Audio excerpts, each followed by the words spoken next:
Assalamualaikum warahmatullahi wabarakatuh. Oke, seperti biasa sebelum dilanjutkan cerita pedang King Dao-nya, bantu Mimin tekan tombol like dan berkomentar. Juga terima kasih sudah dan sebelumnya. Gas. Bab 1663, siapapun yang mengambil tindakan akan mati. Seluruh klan Tuogu terkejut, kemudian seluruh klan Tuogu menjadi panik. Karena peruntungan peradaban mereka terus merosot. Alasan mengapa para leluhur dimakamkan di tempat ini adalah karena di tempat inilah terletak kekayaan peradaban Tuogu. Tujuannya adalah agar para leluhur ini menekan kekayaan suku Tuogu dan melindungi suku Tuogu. Namun kini para leluhur tidak mampu lagi menahannya. Keberuntungannya anjlok, oh sial, seseorang sedang mengacaukan suku Tuogu.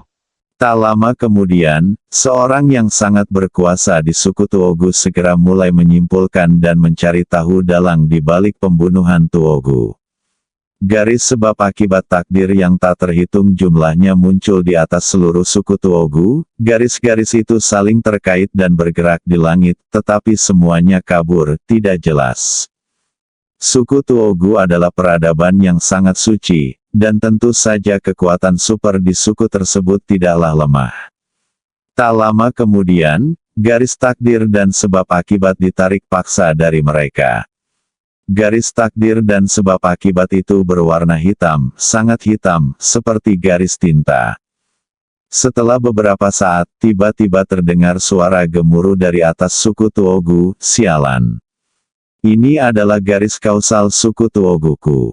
Sialan. Sialan, ada pengkhianat di suku Tuogu. Sialan.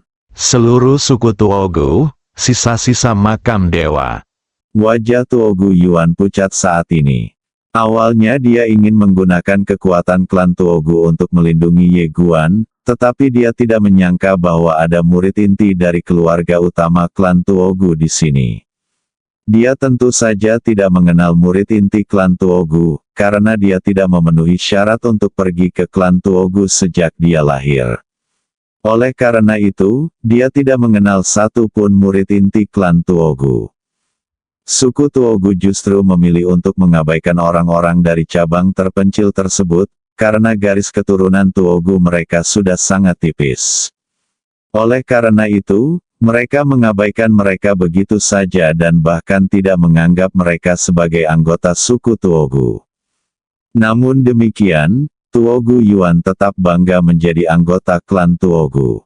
Sejak kecil, mereka menganggap diri mereka sebagai anggota klan Tuogu, dan mereka juga berharap suatu hari nanti mereka akan bekerja keras dan benar-benar diakui dan diterima oleh keluarga utama klan Tuogu. Namun saat ini, dia dihapus dari daftar. Bukan hanya dia saja, dia juga menyebabkan cabangnya sendiri diusir. Pikirannya menjadi kosong. Apa yang harus dilakukan? Bingung, pada saat ini, nama keluarga, Tuogu, yang pernah dibanggakannya telah diambil darinya, dan orang-orangnya sendiri terlibat. Untuk sesaat, dia bingung. Dan di sekeliling, para penonton tertawa terbahak-bahak, dan tawanya sungguh keras. Terutama yang galak, dia tertawa terbahak-bahak dan berkata, keluarga cabang bertemu dengan keluarga utama, tetapi tidak mengenali keluarga utama. Lucu sekali. Sambil berkata demikian, dia menatap Ye Guan lagi dan tertawa. Dan kau, Tuogu yang Guan yang mana? Apakah kau layak menyandang gelar Tuogu?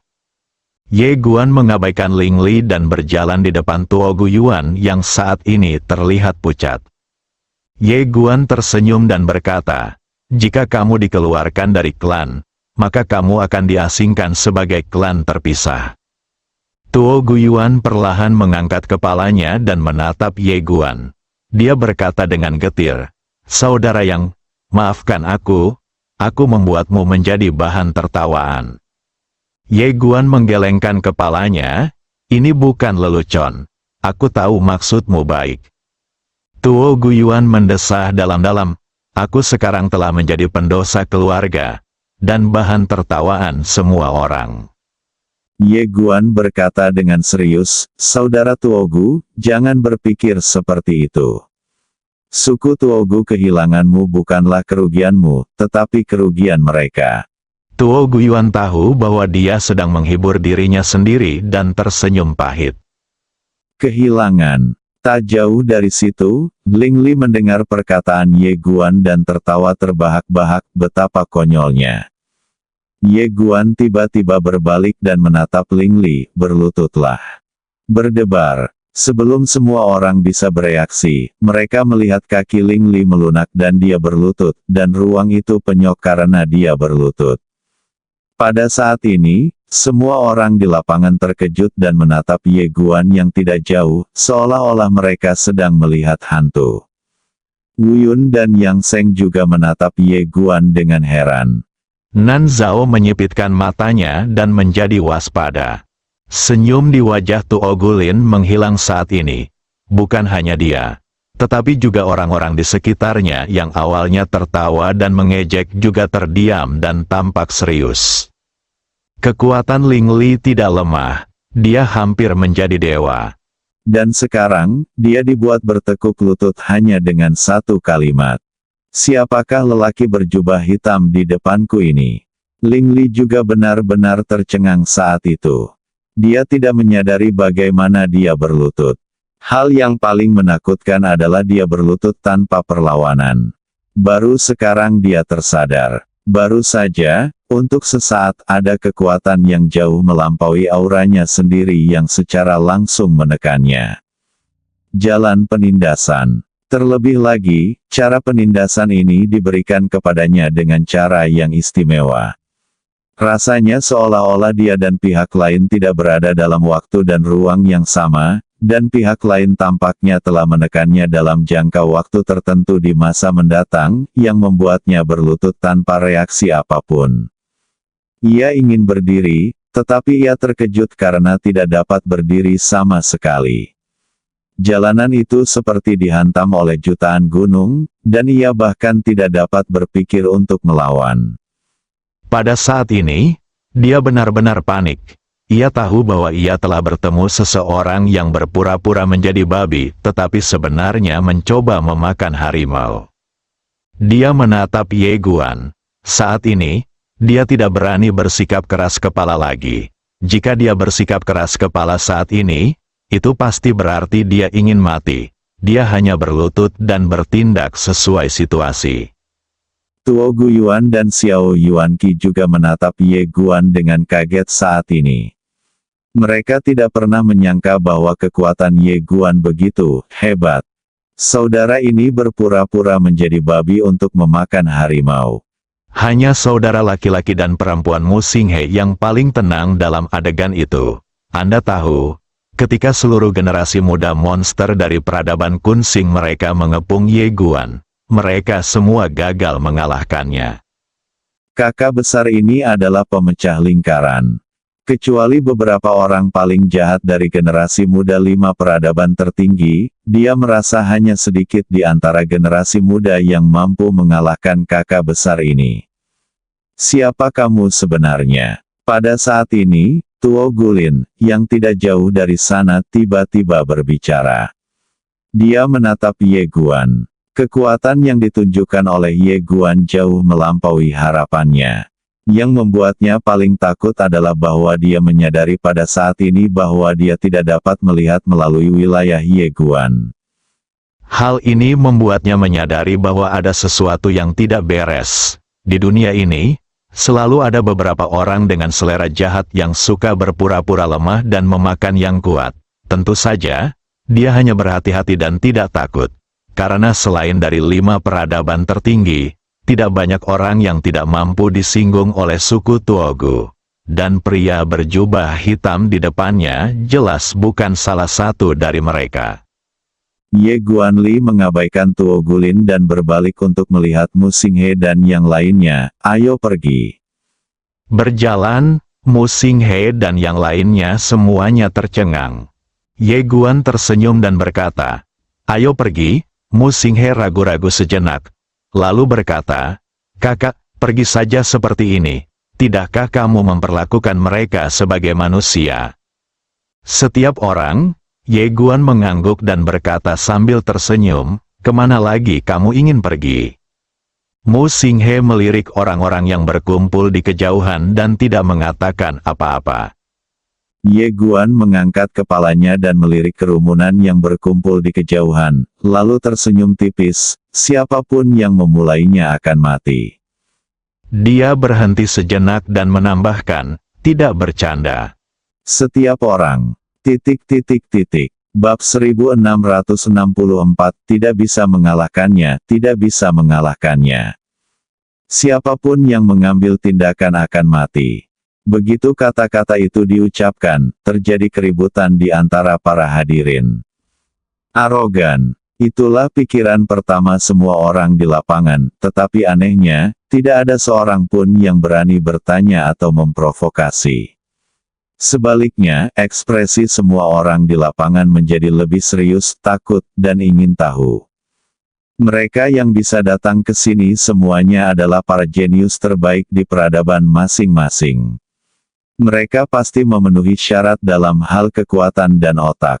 Menurut mereka, lelaki berjubah hitam di hadapan mereka tidak hanya memiliki pengakuan dari dewa tertinggi, tetapi juga dapat tetap tenang menghadapi begitu banyak orang kuat dari berbagai peradaban, dan memperlakukan semua orang kuat itu sebagai bukan apa-apa. Ini bukanlah orang biasa. Entah dia yang tak terkalahkan, atau keluarganya yang tak terkalahkan. Siapapun yang memimpin saat ini, pasti tidak akan mendapat akhir yang baik. Ye Guan memimpin beberapa orang dan berjalan ke kejauhan. Dia tidak memiliki kesombongan yang merendahkan orang banyak. Sebaliknya, dia sangat tenang dan kalem, seperti seorang sarjana, tanpa ada kesan tegas. Namun, karena hal ini, orang-orang di lapangan menjadi lebih takut dan tidak berani mengambil tindakan. Wajah orang-orang kuat dari suku Nan sangat jelek.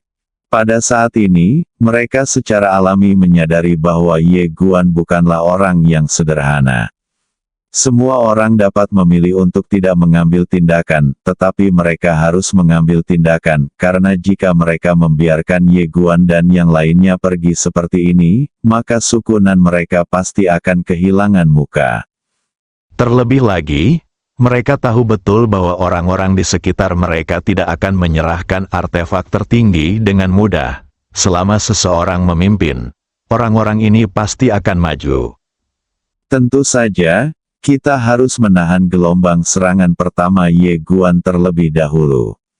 Bukankah dia mengatakan bahwa siapapun yang mengambil tindakan akan mati? Selama seseorang mengambil tindakan tetapi tidak mati, semua orang di tempat kejadian tidak akan lagi memiliki keraguan dan akan bergegas maju untuk mencabik-cabiknya. Tentu saja timbul pertanyaan, siapa yang lebih dulu? Nan Zhao menoleh dan menatap seorang pemuda dari suku yang berdiri di sampingnya.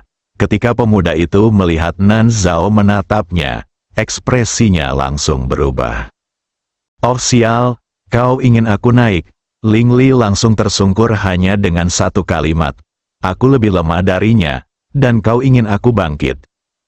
Nan Zhao menatap pemuda itu, dan pemuda itu menggelengkan kepalanya dengan tegas. Meskipun ini akan menyinggung Nan Zhao, itu lebih baik daripada kehilangan nyawanya. Lagi pula, kamu ingin aku mati, mengapa aku harus berusaha menyenangkanmu? Melihat pemuda itu menggelengkan kepalanya, Nan Zhao tidak marah. Dia menoleh untuk melihat Tuogu Lin yang tidak jauh darinya. "Saudara Lin, seseorang berpura-pura menjadi murid klan Tuogumu. Apakah kamu tidak peduli dengan masalah ini?" Tuogu Lin berkata dengan tenang, "Nan Zhao, jangan main trik itu, tidak ada orang bodoh." Nan Zhao bertanya, bersama. Tuogu Lin menatap Ye Guan, yang memimpin kelompok itu di kejauhan, dan setelah terdiam beberapa saat, dia berkata orang ini berpura-pura menjadi babi untuk memangsa harimau. Kita bukan tandingannya. Awalnya, dia tidak tahu kekuatan Ye Guan, jadi wajar saja dia meremehkannya. Namun, Ketika dia melihat Ye Guan membuat Ling Li Zhen berlutut di sana hanya dengan satu kalimat dan penyerahan senjata dewa tertinggi, dia menyadari bahwa pria ini jelas bukan orang biasa, terutama saat pria ini masih tidak rendah hati atau sombong, dan tidak takut menghadapi dua orang jenius, Ben Wuzong dan Kumen. Dia mengerti bahwa pria ini tidak hanya kuat, tetapi kekuatan di belakangnya juga tidak sederhana. Meskipun dia mengenal semua jenius dari generasi muda peradaban tertinggi dan mengenali sebagian besar dari mereka, ada dua jenius dari peradaban tertinggi yang tidak dia kenal sama sekali, yaitu Pavilion Xianbao dan Domain Guanxuan. Memikirkan hal ini, ekspresi Tuogulin tiba-tiba menjadi sangat serius. Jika saja, dia tidak berani memikirkannya lebih jauh. Tetapi dia telah memutuskan untuk tidak terlibat dalam masalah ini dan menghentikan kerugian pada waktunya.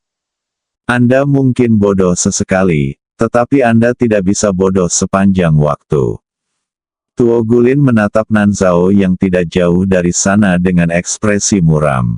Ia tahu bahwa pihak lain pasti tidak akan mengakui kekalahan, jadi ia mengingatkannya, saudara Nanzao, dia tidak membunuh Ling Li tadi, tetapi hanya menekannya. Ini berarti bahwa ia tidak berniat menjadikan klan Nan sebagai musuhmu. Ia hanya memberimu peringatan, tetapi jika kau bertindak lagi, kau harus siap menyeret seluruh klan Nanmu ke dalam air. Nanzao tetap diam. Dia tahu bahwa jika dia menyerang lagi, itu berarti pertarungan sampai mati. Artefak tertinggi, wajah Nanzao muram dan tidak yakin. Pada saat ini, Ling Li yang sedang berlutut di tanah, tiba-tiba berkata dengan suara gemetar, "Saudaraku, lupakan saja." Nanzao menatap Ling Li, dan Ling Li berkata cepat, "Aku tidak bisa mengalahkannya. Aku tidak bisa mengalahkannya." Dia telah melawan kekuatan Dao besar, tetapi itu sia-sia. Jika Nanzao mengambil tindakan, dia tidak tahu apa hasil akhirnya, tetapi dia tahu bahwa dia akan menjadi orang pertama yang mati. Oh sial, menyerah saja, hidup itu penting. Nanzao menatap Ye Guan, ragu-ragu sejenak, dan akhirnya memutuskan untuk tidak mengambil tindakan. Ketika orang-orang yang menonton melihat bahwa kedua keluarga Dewa Super tidak berani mengambil tindakan, mereka juga tidak mengambil tindakan. Meskipun artefak tertinggi itu sangat menggoda, namun itu tidak sebaik kehidupan. Melihat tidak ada seorang pun di sekitar mereka yang bertindak, Tuo Guiyuan dan yang lainnya di samping Ye Guan menghela napas lega.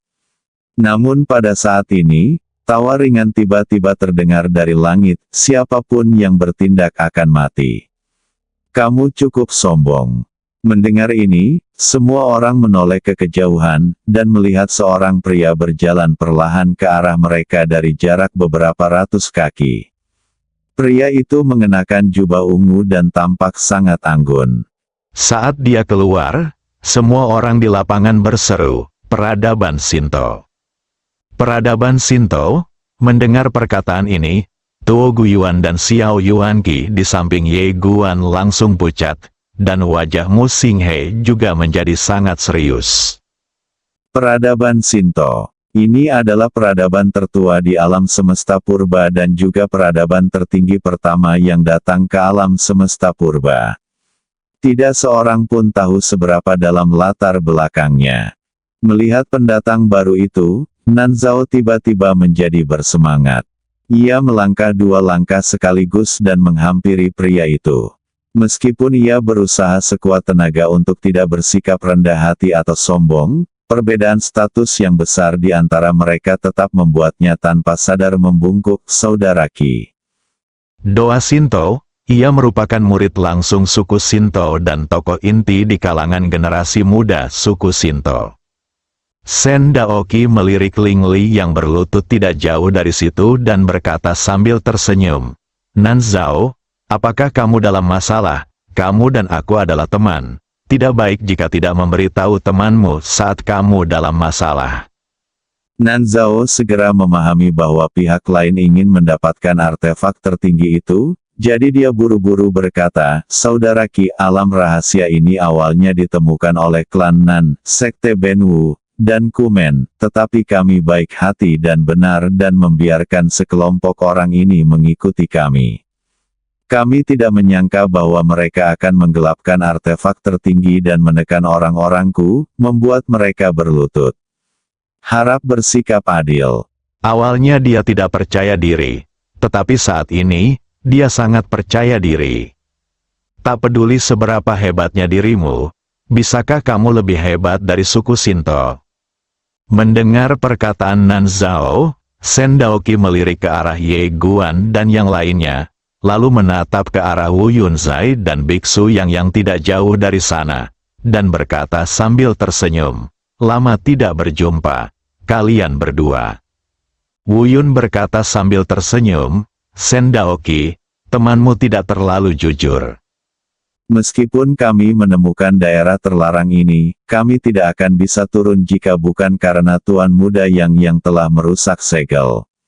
Selain itu, kami mengatakan ketika kami berada di sana bahwa selama dia dapat merusak segel, kami semua akan berbagi tempat ini.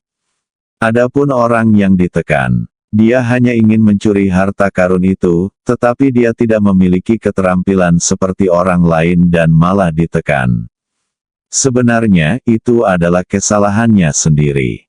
Mendengar perkataan Wu Yun, Tuo Guyuan dan yang lainnya yang tidak jauh dari situ semuanya menghela napas lega. Untungnya, pria ini adil. Wajah Nan Zhao tampak agak jelek, tetapi dia tidak berani mengatakan apapun, dia tidak berani menyinggung keduanya. Shinto Qi tidak mengikuti kata-kata Wu Yun, tetapi bertanya, "Kalian berdua tidak tertarik dengan artefak tertinggi ini?" Wu Yun berkata, "Tentu saja saya tertarik. Kami berdua tinggal di sini karena kami ingin melihat artefak tertinggi ini dan melihat artefak tertinggi macam apa itu, tetapi kami tidak berniat mengambilnya sendiri." Biksu yang mengangguk setuju. Tepat saat Shen Daoqi hendak berbicara, Ye Guan tiba-tiba tersenyum dan berkata, "Jika kalian berdua ingin melihatnya, sebenarnya ini cukup sederhana." Wu Yun menatap Ye Guan dan berkata sambil tersenyum, "Apakah saudara ini bersedia?" Ye Guan mengangguk, "Tentu saja, tapi, hanya kalian berdua yang boleh melihatnya. Jika orang lain ingin melihatnya, itu tidak diperbolehkan." Ketika mereka mendengar kata-kata Ye Guan, semua orang di lapangan mengubah ekspresi mereka. Kalimat ini ditujukan pada doa Shinto ini, "Oh sial. Berani sekali, mereka bahkan berani menargetkan keluarga Shinto." Shin Daoqi masih memiliki senyuman di wajahnya, namun senyuman itu berangsur-angsur berubah menjadi dingin. Tidak ada seorang pun yang berani tidak menghormati suku Shinto. Belum pernah. Namun Shinto Qi tidak marah, dia hanya tersenyum dan tetap tenang. Wu Yun melirik Shen Daoqi, lalu menatap Ye Guan dan berkata sambil tersenyum, "Saudara Yang, terima kasih banyak." Sambil berbicara, dia merentangkan telapak tangannya, dan sehelai daun muncul di tangannya. Sinar cahaya hijau muncul darinya. Saat berikutnya, Ye Guan, dia, dan Yang Seng muncul di ruang dan waktu khusus. Ye Guan melihat sekelilingnya, sedikit terkejut, karena dia merasa bahwa panca indera dan jiwanya telah meningkat lebih dari 10 kali lipat di sini, dan pikirannya juga menjadi lebih jernih dari sebelumnya. Wu Yun tersenyum dan berkata, "Ini adalah alam daun bodi, dunia khusus yang saya kembangkan sendiri. Dunia ini dapat meningkatkan pemahaman saya secara signifikan." Ye Guan mengangguk begitu. Sambil berbicara dia mengulurkan telapak tangannya, dan pedang dalam lukisan itu muncul tidak jauh di depan mereka berdua. Melihat pedang dalam lukisan itu, Wu Yun dan Yang Seng keduanya memiliki kilatan kejutan di mata mereka, dan mereka mendekat untuk melihat lebih dekat. Sang biksu tiba-tiba bertanya, "Bolehkah aku menyentuhnya?" "Kamu Guan?" Biksu yang menatap Ye Guan dengan ekspresi jujur di wajahnya. Ye Guan tersenyum dan berkata, Tentu saja bisa. Terima kasih. Biksu yang mengulurkan tangannya dan menyentuh pedang itu dengan lembut. Atas perintah Ye Guan, pedang itu tidak melawan dan membiarkan biksu yang menyentuhnya. Setelah beberapa saat, biksu yang dan Wuyun saling memandang, dan ada sedikit keterkejutan di mata mereka berdua. Wuyun menatap Ye Guan dan berkata dengan sungguh-sungguh, ini adalah benda suci tertinggi dari zaman kuno. Saudara Yang, sungguh kesempatan yang luar biasa. Benda ini bersedia mengakui Anda sebagai tuannya. Ye Guan tersenyum dan berkata, semoga beruntung. Wuyun tahu bahwa dia bersikap rendah hati, jadi dia tersenyum dan berkata dengan serius, Saudara Yang, Shen Daoqi memang cukup kuat, tetapi dia berpikiran sempit. Kamu harus menjaga dirimu sendiri. Setelah berkata demikian, dia meninggalkan dunia ini. Beberapa orang kembali ke lapangan. Ye Guan menatap Dewa Daoqi yang tidak jauh dari sana dan berkata sambil tersenyum, apakah kamu ingin merampoknya? Shen Daoqi tersenyum dan berkata, karena kamu sudah mengatakannya, bukankah akan memalukan jika aku tidak mengambilnya? Jadi, sesuai keinginanmu, aku akan benar-benar mengambilnya hari ini. Gayung bersambut, mendengar apa yang dikatakan keduanya. Wajah orang-orang di sekitar mereka berubah. Tuo Guyuan dan Xiao Yuanqi di samping Ye Guan benar-benar panik saat ini. Orang di depan mereka tidak sebanding dengan Nan Zhao. Pihak lain adalah dari peradaban tertinggi. Hanya satu kata dari pihak lain dapat menghancurkan mereka atau bahkan seluruh peradaban mereka. Di mata orang-orang seperti ini, seluruh peradaban mereka tidak berbeda dengan semut. Wajah Mu Xinghe juga sangat jelek saat ini. Dia tidak takut pada peradaban Dewa Super. Tetapi, peradaban tertinggi semacam ini, dia tahu bahwa jika dia berdiri di pihak Ye Guan, peradaban bintang kemungkinan besar akan hancur. Tapi pergi sekarang, sungguh tidak setia. Mu Xinghe menatap adiknya. Jika adiknya pergi, dia bisa mengikuti tren. Setelah menerima sinyal dari Mu Xinghe, Mu Xingchen mengerti, dan segera melangkah keluar, mengangkat busur di tangannya, dan berteriak, kalian peradaban Shinto ingin berperang, maka berperanglah, tetapi peradaban Kungsingku tidak akan pernah meninggalkan teman-temannya. Oh sial, Mu Xinghe terjatuh ke tanah. Bersambung.